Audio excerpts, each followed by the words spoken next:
દેવી પૂજક સમાજના દોસ્તો ભાઈઓ જય માતાજી। હમણાં સોશિયલ મીડિયામાં એક ન્યૂઝ વિડીયો વાયરલ થઈ રહ્યો છે।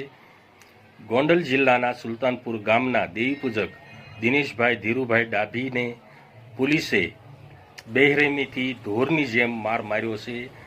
અમે દિનેશભાઈને કોઈ કેસ બાબત પૂછપરછ કરવાની હોય ત્યારે સામે દિનેશભાઈએ પોલીસ પીઆઈને અને પોલીસ સ્ટાફને એટલું કહ્યું કે સાહેબ તમે મારી સાથે અપશબ્દો ગેરવર્તન ન કરો, કાયદેસર કાર્યવાહી થતી હોય તે કરો।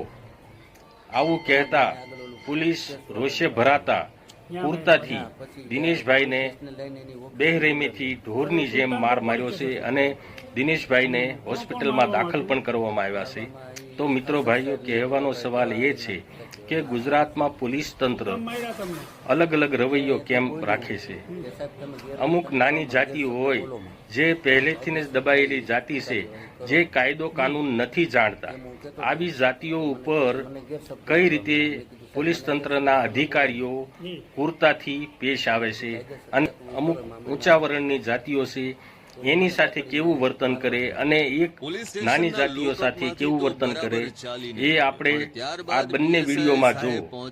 પહેલો વિડીયો હું આપને એ બતાવીશ કે ગોંડલમાં દિનેશભાઈ સાથે કેવી બેરહેમી દર્શાવી અને બીજી બાજુ આણંદ જિલ્લામાં એક 5 વર્ષની બાળકીને રેપ હત્યા કરી નાખી એવા અજય પઢિયાર સાથે પોલીસ કઈ રીતનું વર્તન કરે છે અને બીજી બાજુ ગોંડલ સુલતાનપુર પોલીસ દિનેશભાઈ સાથે કેવું વર્તન કર્યું, આપણે આ બંને વિડીયા જોવું એટલે ગુજરાત પોલીસ તંત્રનો તફાવત આપણને સમજાઈ જશે।